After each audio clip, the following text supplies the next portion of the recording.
함께 볼 말씀은 히브리서 13장 12절에서 16절 말씀입니다.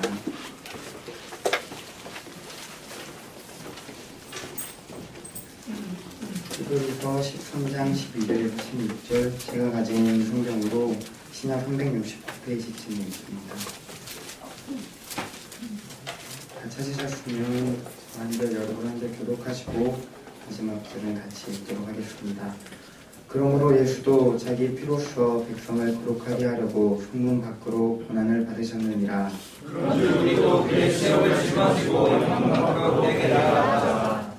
우리가 여기에는 영구한 두성이 없으므로 장차 올 것을 찾나니, 그러므로 우리가 예수로 말미암아 항상 천주의 제사를 하나님께 드리자. 이는 그 이름을 증거하는 이스라엘을 믿으라. 함께 읽겠습니다. 오직 성령의 함과 서로 나누어 주의를 잊지 말라. 하나님은 같은 제사를 기뻐하시느니라. 아멘. 오늘 우리 가운데 귀한 말씀 전해 주실 이한수 교수님 소개드리겠습니다.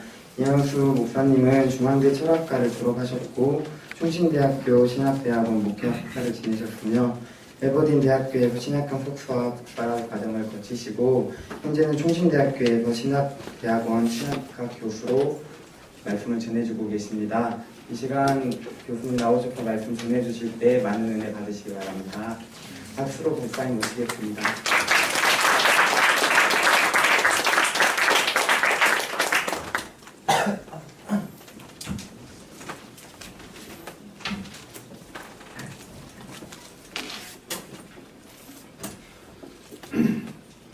이 교회가 옮겨간 후로 처음 온 것 같아요. 전에는 저희 골집 아래 있던 교회 거기서 예배를 드렸는데 벌써 옮겨온 지 얼마나 됐습니까? 한 2년 됐나요? 1년이요. 1년. 처음 온 것 같아요. 1년. 1년? 네. 어쨌든 와보니까 또 깔끔하고 괜찮네요. 이 자리가 또 가득 채워지기를 소원합니다.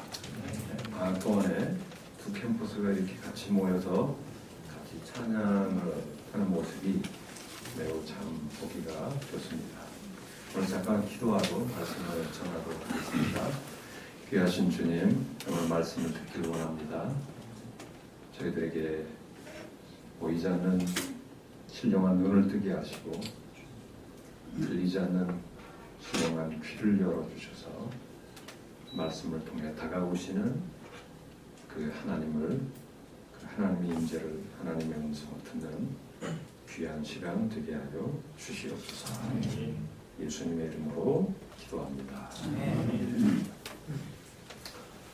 오늘 여러분들과 함께 히브리서에 있는 13장에 있는 말씀 가지고 잠시 은혜를 좀 받고자 합니다. 히브리서는 다른 신약의 편지들과 달리 누가 이 글을 썼는지, 누구에게 썼는지, 무슨 목적으로 썼는지 굉장히 좀 설왕설래가 많은 그런 논쟁의 편지다 볼 수가 있어요.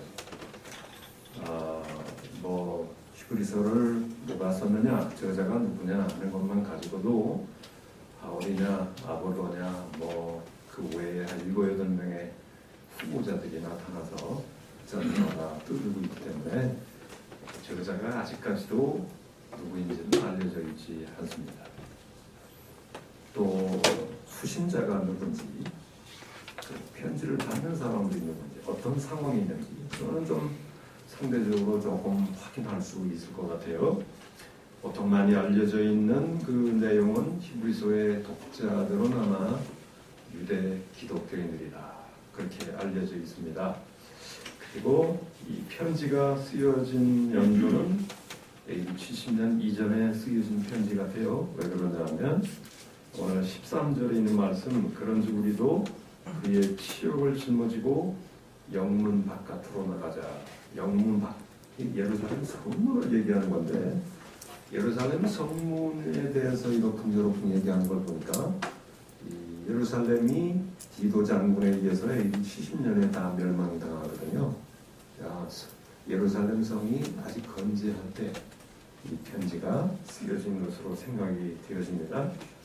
상당히 제사법과 관련된 그런 전문적인 용어들이 상당수 나오기 때문에 독자들은 아마도 이 성전 제사와 관련이 없는 무지한 사람들이 아니었던 것 같아요.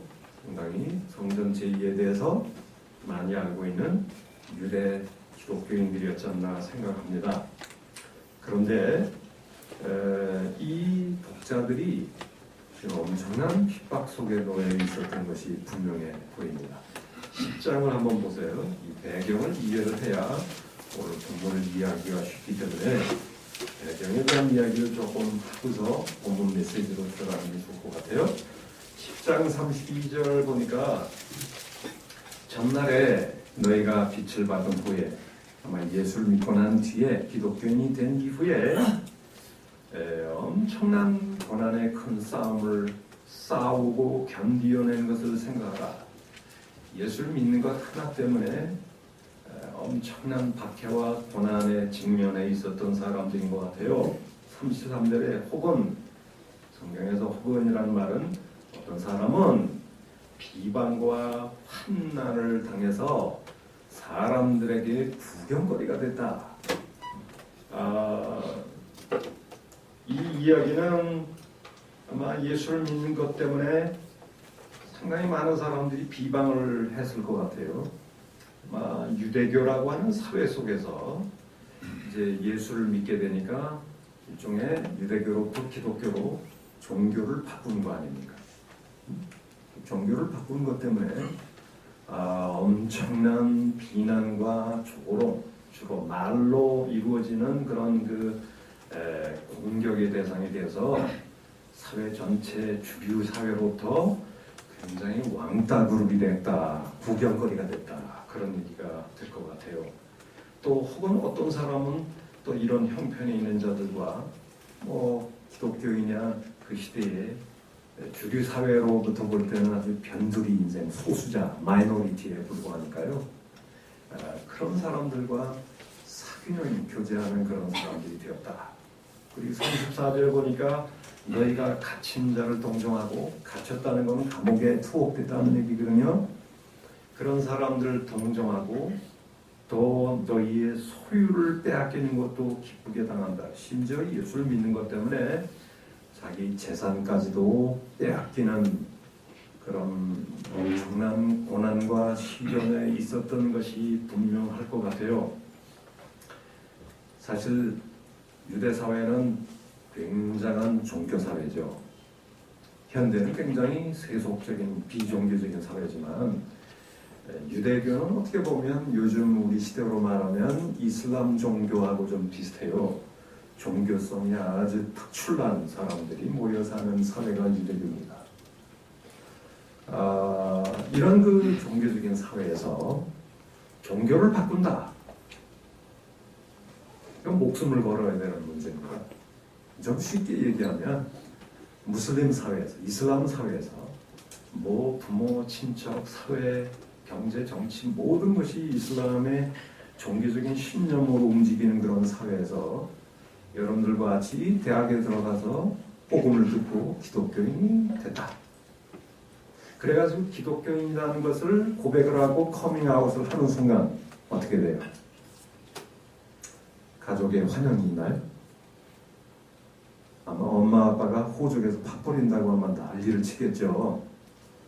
또 취직할 수 있나요? 사회적으로 진출할 수가 있나요? 오늘 우리 시대에는 정말 기독교 인구가 한 20%가 넘는다고 해요. 20%가. 박근혜 대통령은 크리스찬인지 천주교 학교 나왔다고 그러는데 종교적인 색채를 전혀 안 내미는 사람이. 그러나 그 전에 이명박 대통령은 장로였잖아요. 김영삼 대통령 장로였습니다. 이회창 카톨릭 신자였다고 그래요. 김대중 카톨릭 신자였다고 그래요.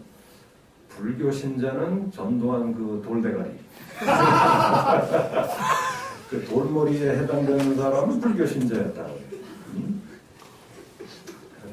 내가 이런 얘기해서 참 종교 편향처럼 느껴질지는 몰라도 어쨌든 우리 역대 대통령 가운데 그 이승만 대통령 크리스찬 아닙니까? 욕은 자백으로 얻어먹었지만 어쨌든 우리 사회에 크리스찬이라고 하는 것은 사실은 주류에 속해 있습니다. 크리스찬이라는 것은.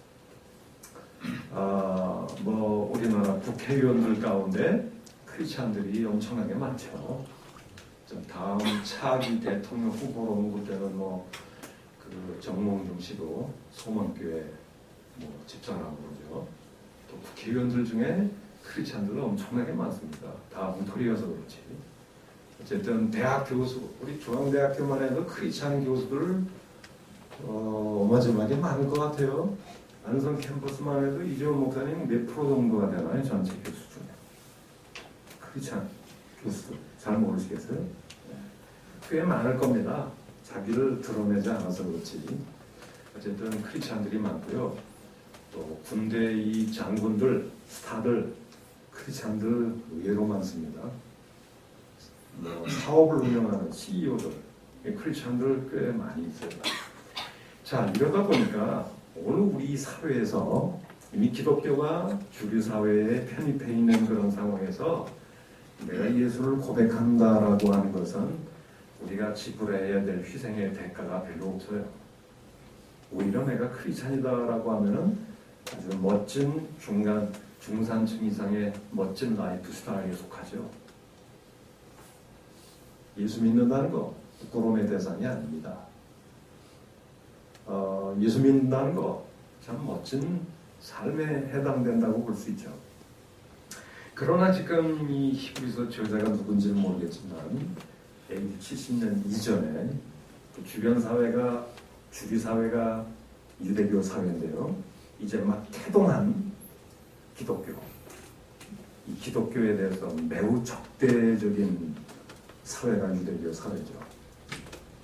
아마 예수를 믿는다고 고백하는 순간 비방, 조롱, 왕따 당하는 거, 또 박해, 감옥에 갇히고 심지어 재산까지도 탈취당하고 이런 그 얼마지만 고난이 예견되는 그런 사회에 그리스도인으로 산다는 거 너무나 희생의 대가가 크다, 그렇게 말할 수 있습니다. 목숨까지 위협당할 수 있어요. 제가 몇 년 전에 독일 베를린에 한번 갔는데요. 그 독일 지역 신문에 계속 필된 사건이 하나 있었어요. 그게 뭐냐면 어떤 그 터키계 이슬람 교도 집안에 있는 어떤 그 딸이 이 독일 대학에 입학을 했습니다. 사실 그 독일만 해도 터키 그 이주민들이 한 400만이 넘어요. 그래서 자기들 나름대로의 이슬람 대학을 만들기를 자꾸 허용해달라 해가지고 이슬람 대학을 만들겠다. 근데 독일 정부가 지혜로워서 이슬람 대학 절대 설립되는 걸 허용을 안 하고 있어요. 공부하고 싶으면 일반 독일 대학에 들어가서 공부해라. 너희들 따로 놀지 말고.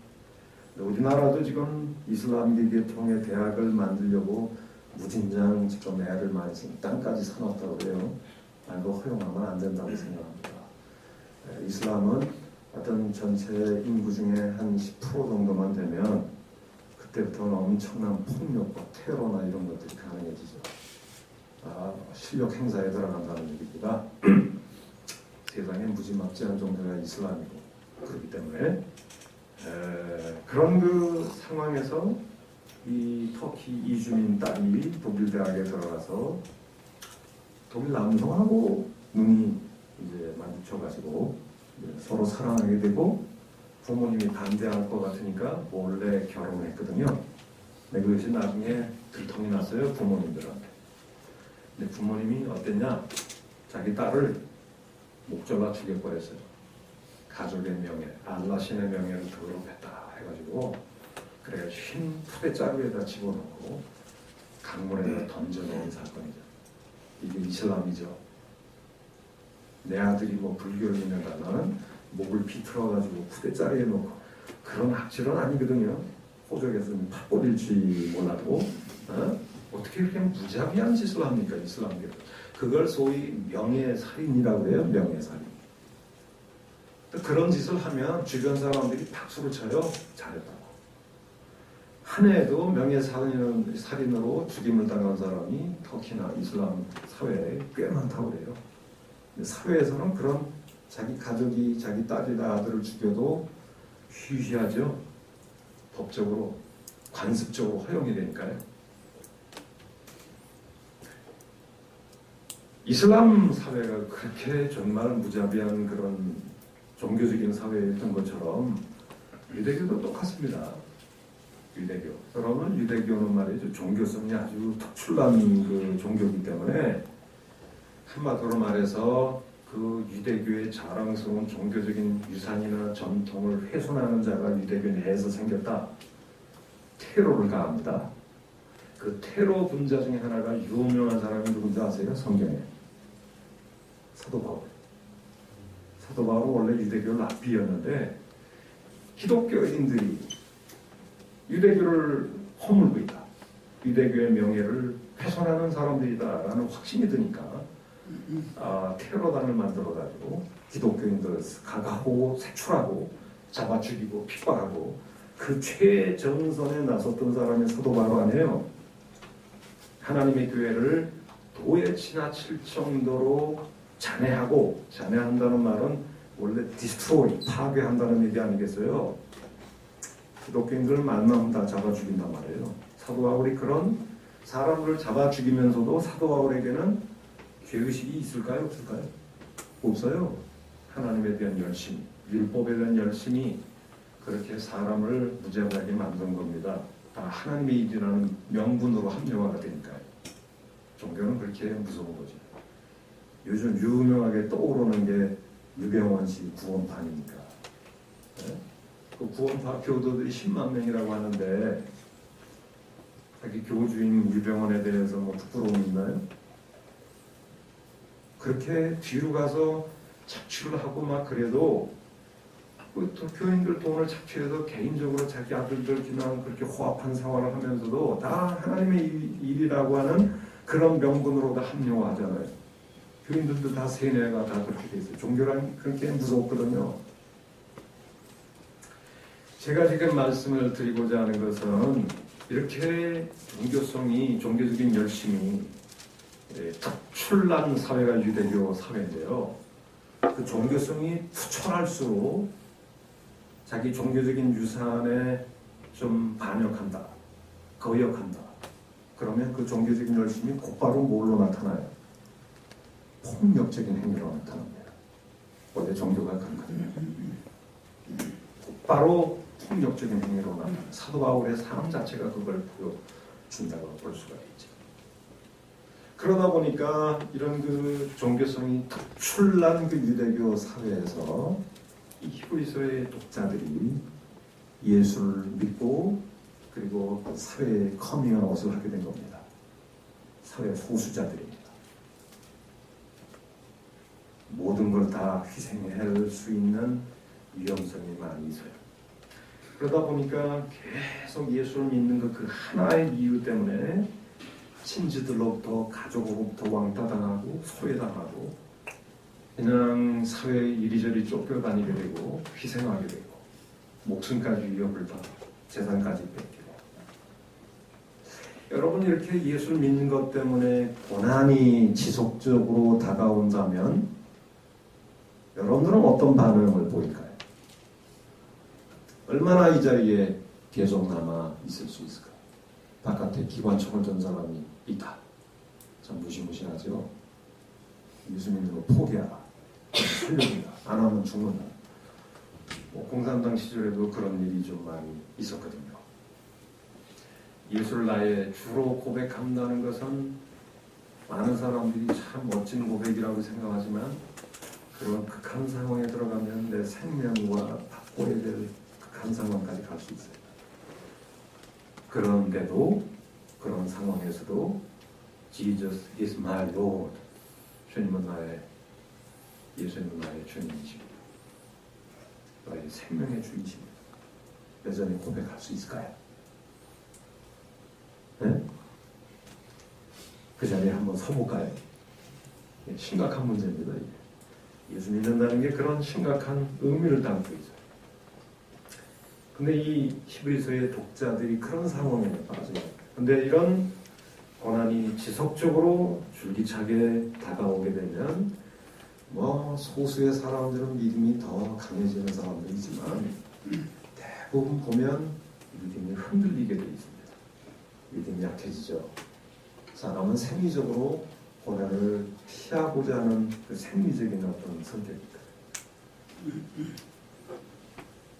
그러다 보니까 믿음이 흔들리게 되는 것 같아요.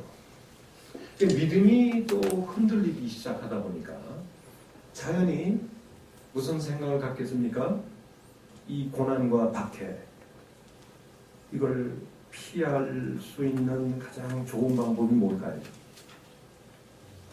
내가 믿는 예수, 그 예수 믿는 것을 포기하는 것이죠.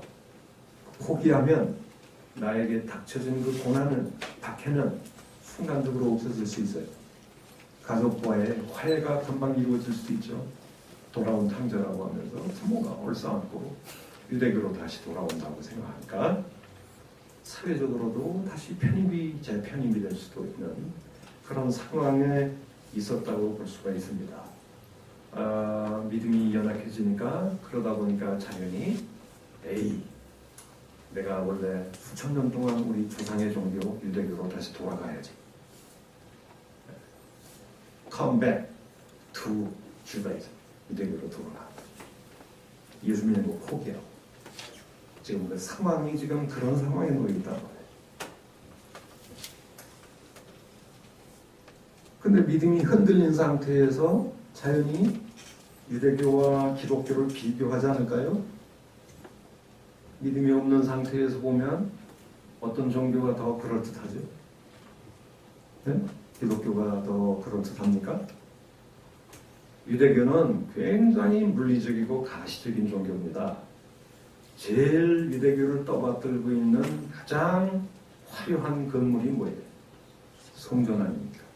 유대교는 전부 다 성전 중심의 종교입니다. 성전이 뭐 하는 곳입니까? 제일 먼저 성전은 하나님의 임재가 있는 곳이죠. 하나님을 만나러 가려면 어디로 가야 돼요? 성전으로 가야 돼요. 성전에 계시니까. 또 뭐 하는 곳이에요? 하나님의 임재가 있다 보니까 성전에서 예배를 드리는 예배의 장소입니다. 예배 드리려고 하면 다 성전으로 가야 돼요. 또 성전은 제사가 이루어지는 제사의 장소입니다. 자기들의 죄를 속죄함 받기 위해서는 전부 다 성전으로 가야 돼요. 그러니까 이스라엘 사람들, 유대인들의 모든 종교 생활의 구심점은 다 성전을 구심점으로 이루어집니다. 성전을 떠나서 하나님 만나고, 성전을 떠나서 하나님을 예배하고, 성전을 떠나서 하나님께 제사를 드리는 개념이 없어요. 다 성전 안에서 이루어지잖아요. 그래서 유대교를 갖다가 템플 스테이트, 성전 국가라고 보통 얘기합니다. 유대교를 떠받들고 있는 두 개의 기둥이 있는데요. 하나는 성전이고 하나는 토라, 율법이죠. 굉장히 율법에도 열심히 많아요. 또 성전 구심적인 그런 생활을 가지고 있죠. 그러니까 실상 믿음이 연약해진 상황에서 유대교, 성전 중심의 유대교를 보면 화려하죠. 성전이 얼마나, 예루살렘에 한번 가보세요. 얼마나 웅장하고 화려한데요. 네? 예루살렘 성문을 열고 쭉 안쪽으로 들어가면 그 깊숙한 곳에 가장 중요한 장소에 성전 건물이 있습니다. 그 성전 건물은 화려하고 웅장하죠. 그 안에 뭐가 있을까요? 하나님의 임재의 상징인 법궤가 있죠. 또 거기에서 봉사하는 대제사장들과 이 제사장들이 일을 하는데요.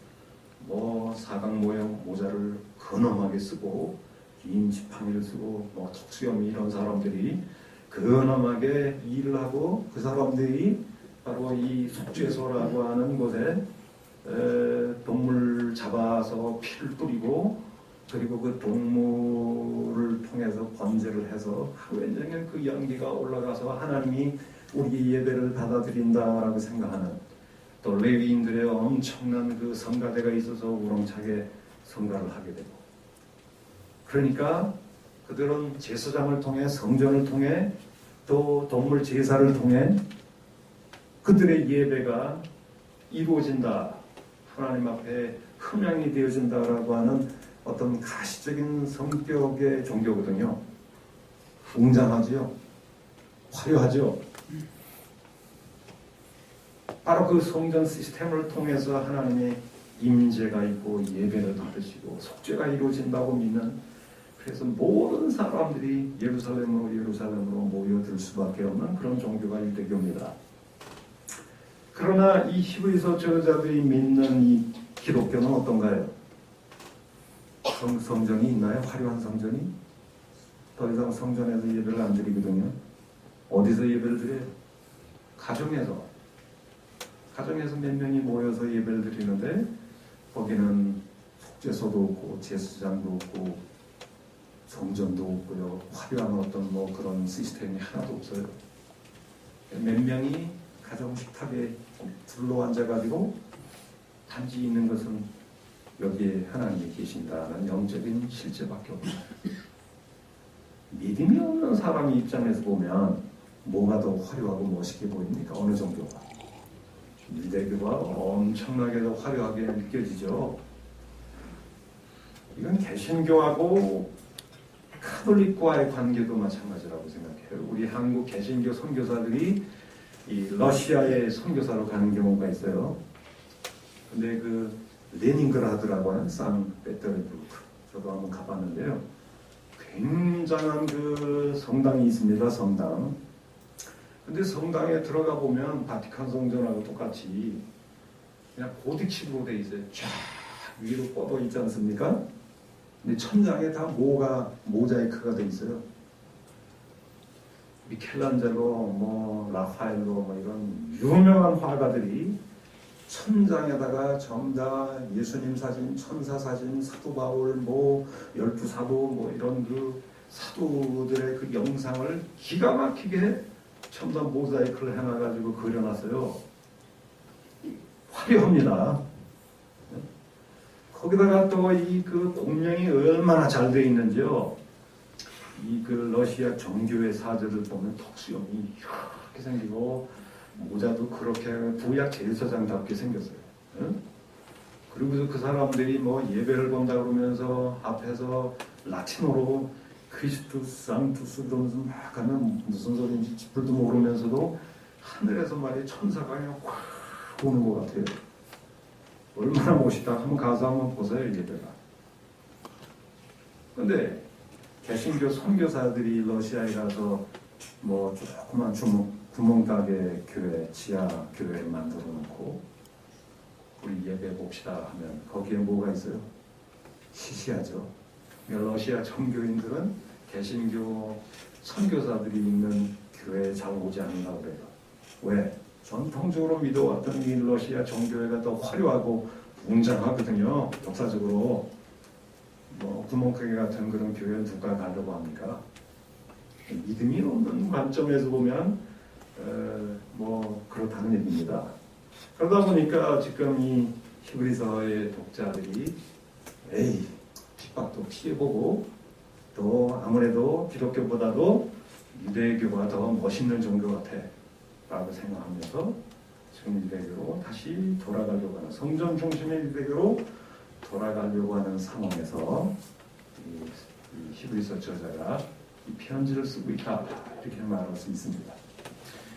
오늘 13장 12절 13절 이런 상황에서 히브리서의 유대 기독교인들에게 이 히브리서 저자가 이렇게 호소하고 도전합니다. 12절 13절만 다시 한번 읽어볼까요? 시작. 예수 자기 피로써 백성을 거룩하게 하려고 성문 밖에서 고난을 받으셨느니라. 그런즉 우리도 그의 지옥을 짊어지고 성문 밖으로 그에게 나아가자.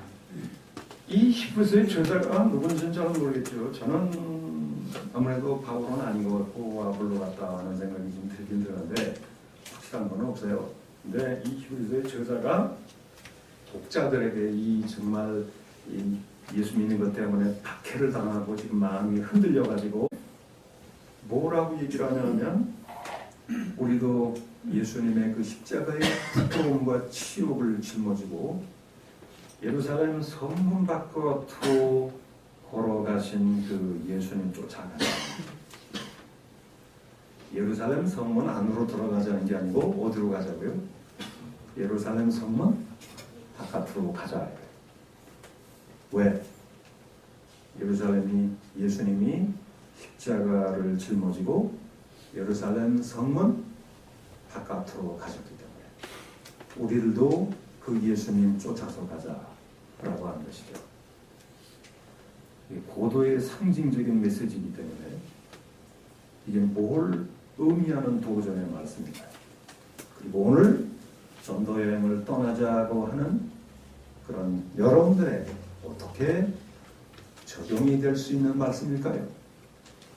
상당히 중요한 메시지라고 생각이 되어지는데, 자, 이 말씀을 들여다보면 12절을 한번 주목을 해보세요. 그러므로 예수도 자기의 피로서 백성을 거룩하게 하려고 어디에 나가서 고난을 받으셨다고요? 성문 바깥에서 고난을 받으셨다는 것이죠.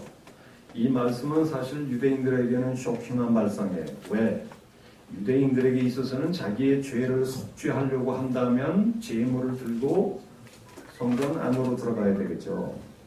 그죠? 왜 성전 안으로 들어가야 돼? 예루살렘 성문 안으로 들어가야 되는 거는 예루살렘 성문 안에 뭐가 있어요? 성전이 있잖아요. 성전이 제사들이 있는 곳이니까. 그러니까 전부 다 자기의 죄를 속죄함 받기 위해서는, 제사를 드리기 위해서는 예루살렘 성문을 열고 안으로 들어가야 돼요. 성전으로 가야 돼요. 그런데 예수님은 우리 모두를 그의 피로써 속죄하고 거룩하게 하시려고 예루살렘 성문 안에 성전으로 가신 것이 아니고 예루살렘 성문 바깥에 나가서 죽으셨대요. 거기서 고난을 당하신 거죠. 근데 예루살렘 성문 바깥에 어디에 나가서 고난을 당하시고 죽으셨나요?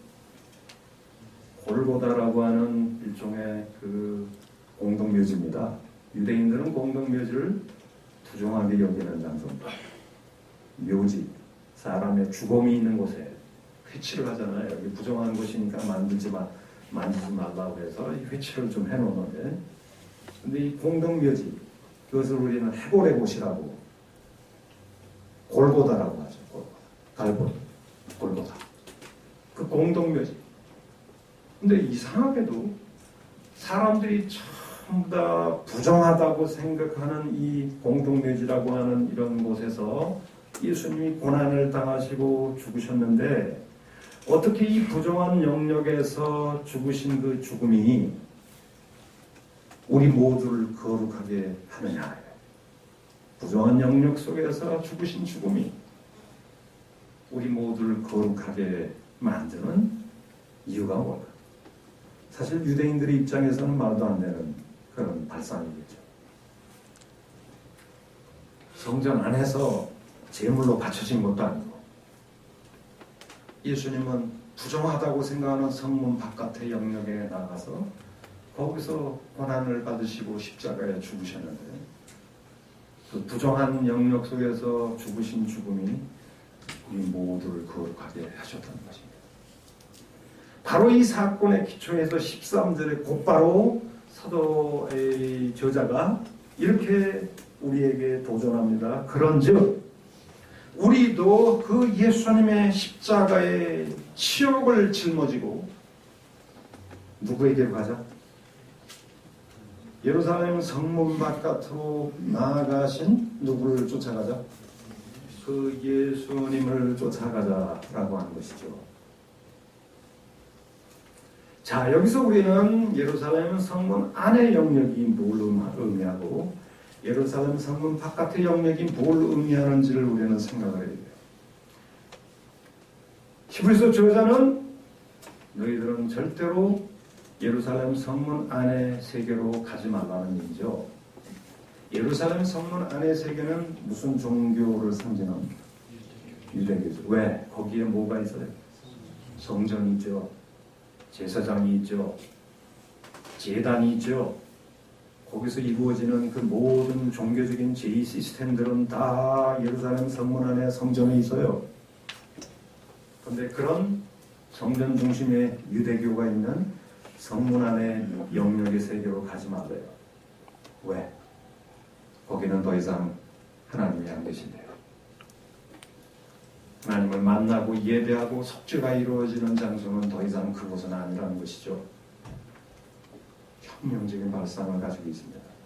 그럼 어디로 가라는 얘기일까요? 그럼 어디 가서 하나님을 만날까요?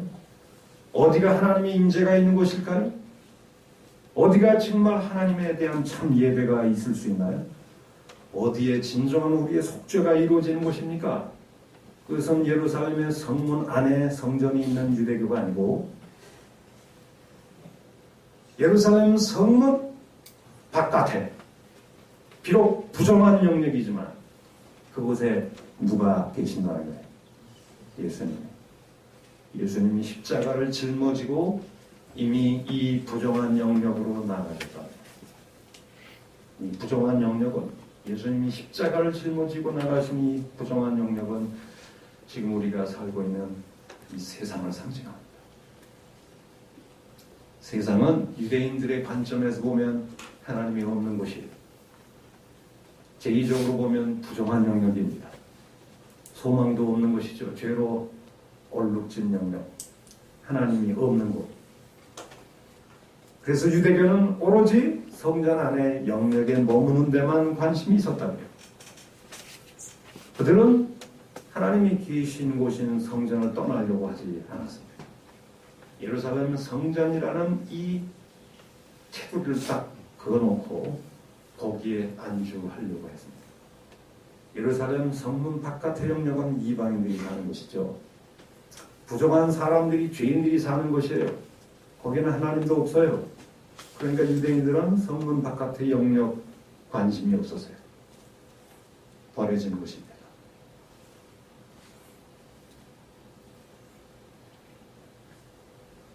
그런데 예수님은 십자가를 짊어지고 부정하고 죄로 얼룩되어졌다고 하는 이 부정한 세상의 영역에 십자가를 짊어지고 나아가셨는데 모든 히브리서의 독자들이나 우리 모두에게 우리들도 예수님이 십자가를 짊어지고 가신 이 부정한 세상에 이미 걸어가신 그 주님 쫓아서 우리도 세상 한가운데로 가야 된다.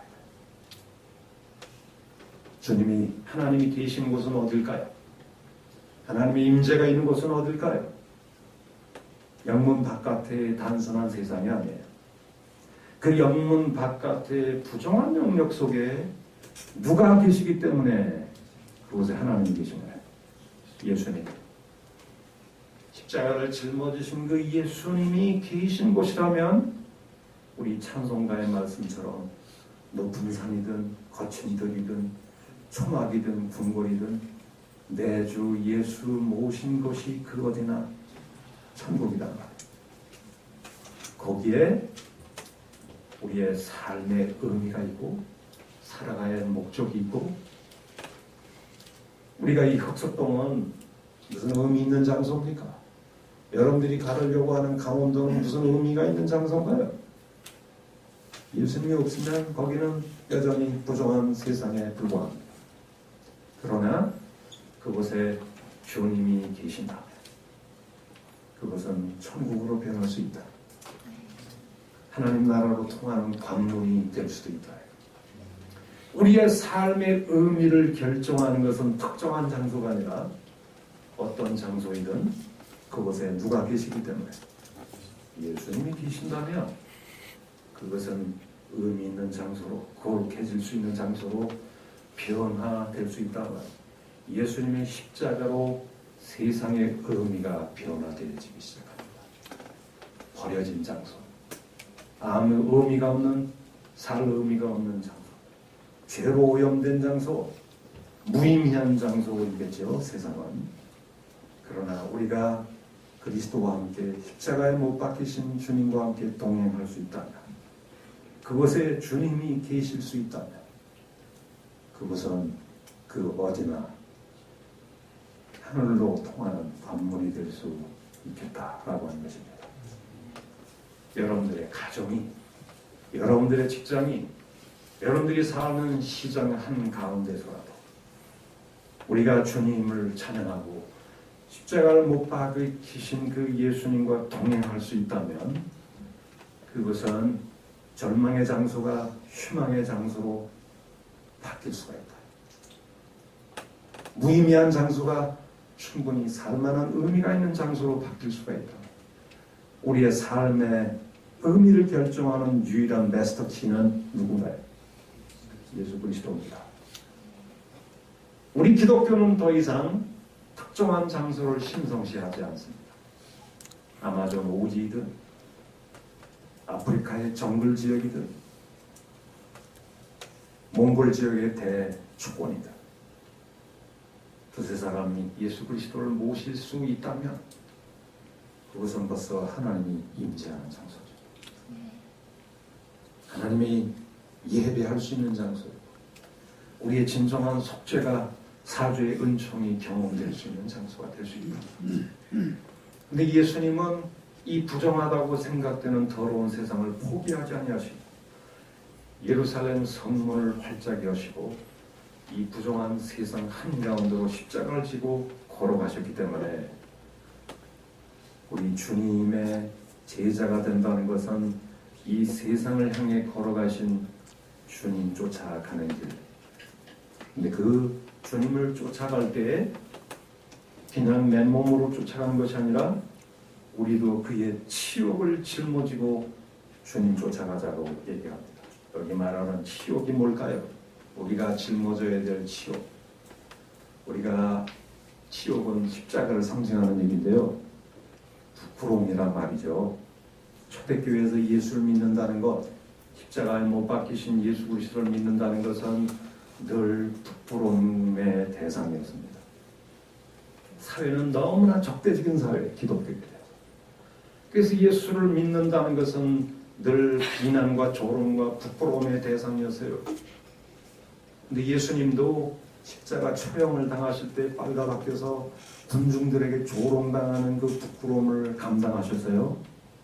여러분, 예수님이 이 부정한 세상을 거룩하게 변화되기 위해서 그가 십자가를 짊어지셨던 것처럼 흑석동을 우리가 가려고 하는 강원도가 변화되기 위해서는 그 십자가의 치욕과 부끄러움을 우리도 짊어지지 않을 수가 없다는 거예요.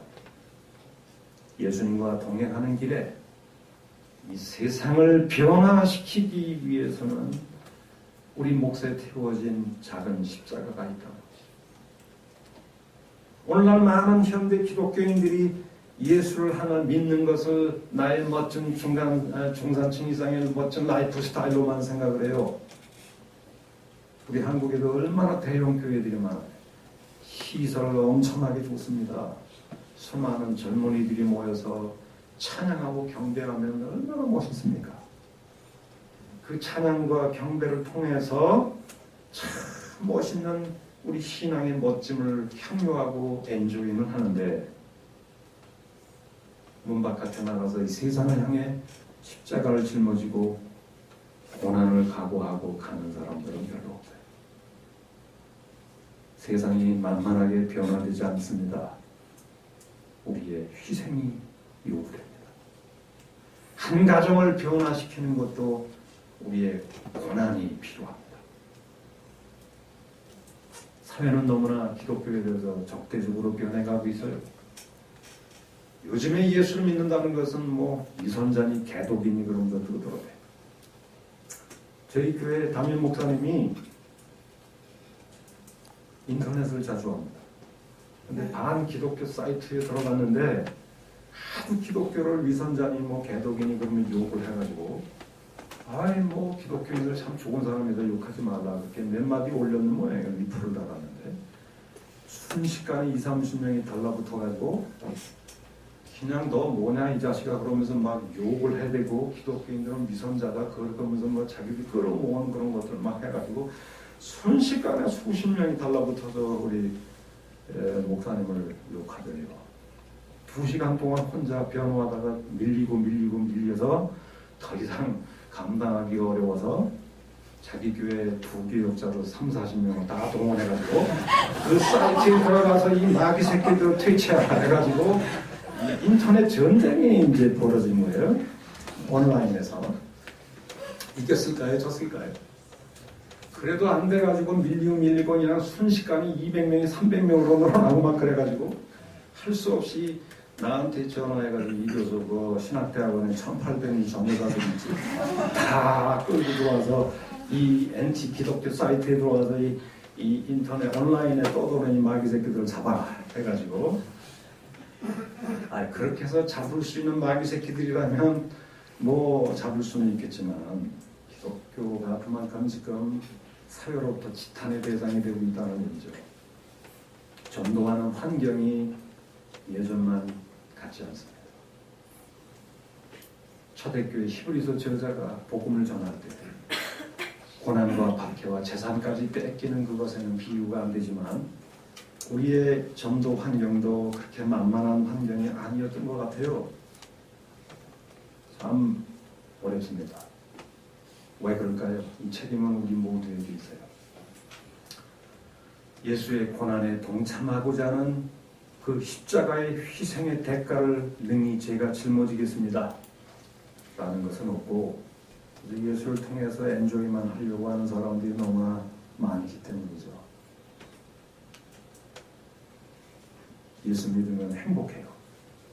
예수 믿으면 기뻐요. 그건 맞죠. 그만큼 행복한 만큼 이 적대적인 사회에 예수님도 십자가를 짊어지고 성문 바깥의 이 부정한 세상 적대적인 사회에 우리 주님도 뚜벅뚜벅 걸어가시는데 우리는 절대 안전이라고 하는 우리 방어막을 딱 예루살렘이라는 방어막 안에 숨어서 우리들끼리만 찬송하고 우리들끼리만 예수 믿는 걸 엔조이하고 있습니다. 우리에게는 보이지 않는 예루살렘이라고 하는 또 다른 방어막이 있는 것 같아요. 거기에 안주하면 핍박이 없죠. 우리들끼리 예배드리고 우리들끼리 찬양하고 우리들끼리 엔조이하는 무슨 박해가 있나요? 그러나 여러분들이 복음을 들고 이 세상의 직장으로 들어가면 엄청난 전투입니다. 쉽지 않아요. 여기 많은 우리 자매들이 있는데 또 형제들이 있는데 한번 직장 가보시죠. 예수 안 믿는 직장에 들어가서 크리스찬답게 산다는 게 어떤 희생을 요구하는가. 그거 참 쉽지 않은 싸움이죠. 예수를 똑바로 못 믿으면 그냥 이 세상적인 사회에 동화되어 되고 합니다. 잡혀먹어지고 말죠. 예수님은 오늘 히브리서 저자는 우리들이 스스로 만들어 놓은 이 예루살렘이라는 이 방어막을 스스로 만들어 놓고 거기 안에서 자기들끼리만 엔조이하는 삶에서 이 미지의 세계, 예루살렘의 성문을 열고 이 미지의 세계에 그것이 높은 산이든 거친 들이든 주님과 함께 영적인 야성을 가지고 이 세상을 향해 치욕을 짊어지고 주님과 함께 걸어가자. 이것이 예수를 따라가는 진정한 디사이플십의 대가입니다. 그런 영적인 야성을 가진 사람들을 통해서만이 이 세상이 변화되어질 수 있고 이 세상이 복음화될 수 있지 않을까. 여러분들 한 사람 한 사람이 주님과 함께 십자가를 짊어지고 그 치욕의 대가를 부끄러워하지 않고 이 세상을 향해 직장을 향해 예수 그리스도의 야종군 병사들처럼 주님과 함께 이 세상을 향해 나아가는 영적인 야성을 지닌 그런 전투력을 지닌 여러분들이 되시길 간절히 축원합니다. 이 세상은 버려져야 될 땅이 아니고 무의미한 장소가 아닙니다. 죄송합니다. 이게 꼭 버려야 되는데 이렇게 됩니다. 저희 어머님이 집으로 오라고 어쨌든 이 세상을 우리가 걸어갈 때 14절 보세요. 우리가 여기에는 뭐가 없다고요? 영구한 도성이 없고 장차올 것을 찾나니. 유대인들은 지상의 예루살렘이 그들이 순례를 떠나야 될 순례지라고 생각을 했는데 거기는 우리가 가야 될 장소가 아니래요. 우리가 가야 할 것은 장차올 하늘의 새하늘과 새 땅입니다. 그런데 그곳으로 가는 길은 어떤 길일까요? 이 부정한 세상을 도피해서 산속에서 혼자 예수 믿고 우리들끼리만 즐기면서 이렇게 가는 길이 아니고 이 장차올 하늘과 새 땅으로 가는 우리 모두는 순례자들인데 그 천국으로 가는 순례의 길이 이 세상을 도피해서 가는 길이 아니라 이 세상 한가운데로 걸어가신 주님과 동행하는 겁니다. 직장에서, 시장에서, 학교 캠퍼스에서 거기서 바로 치욕을 짊어지고 내게 짊어져 있는 조그마한 십자가의 대가가 있다면 주님 제가 짊어지겠습니다. 그러면서 그곳에서 주님과 동행하는 것이 이게 진정한 예수의 제자다. 그리고 15절에 보니까 이렇게 천국으로 가는 길목에서 우리의 제사도 바뀌게 되겠죠. 유대교에서는 동물제사, 피제사, 물리적인 그런 제사가 드려졌지만 신약시대에는 제사의 의미가 바뀌어져서 이제 우리는 예수로 말미암아 항상 무슨 제사를 드리자? 찬송의 제사. 슬플 때나 답답할 때나 기쁠 때나 높은 산이든 어디든 우리가 있는 곳에서 우리 입술을 벌려 어떤 상황에서든지 주님께 찬송하는 것. 그것이 하나님의 보좌를 움직이는 진정한 제사다. 그래서 여러분들의 삶 전체가 예배하는 삶이 되기를 바랍니다. 그리고 16절에 오직 선을 행함과 서로 나눠주기를 잊지 마라. 하나님은 이 같은 뭘 기뻐하신다고요? 제사. 사랑과 선행의 제사죠. 가난하고 소외된 사람들, 불쌍한 사람들, 우리에게 있는 것으로 나눠주는 이 사랑의 실천. 그리고 복음을 모르는 사람들에게 강원도 오지까지 쫓아가서 내 귀한 시간을 희생하고 거기 가서 말씀을 전하는 것도 이게 또 형제를 향한 사랑이죠. 이 찬송의 제사와 사랑과 선행의 제사, 이것이 하나님의 보좌를 움직이는 우리에게 요구되어지는 천국길을 향한 순례의 길에서 요청되어지는 새로운 형태의 제사, 새로운 예배가 될 것 같습니다. 이런 예배를 드리면서 이 세상에서 주님과 한 걸음 한 걸음 그곳이 어디든지 주님과 동행함으로써 마지막 우리 주님이 계신 하늘에서 우리가 사모하는 주님을 만나 뵈는 이런 영적인 진정한 의미의 순례자들이 되되 그 순례의 길은 이 세상을 피해서 가는 길이 결코 아니고 이 세상에서 우리의 삶의 현장에서 주님과 동행하는 것입니다. 그 동행할 때에 우리의 삶은 분명히 거룩한 장소요, 살 수 있는 의미 있는 장소, 절망의 장소가 희망의 장소, 기쁨과 화기의 장소로 바뀌게 될 줄로 믿습니다. 우리의 삶의 중심은 예수 그리스도입니다. 그분을 모실 때 이런 놀라운 일들이 여러분들의 삶의 현장에서 일어나게 되기를 축원합니다. 아침에 기도하십니다. 고마우신 우리 아버지,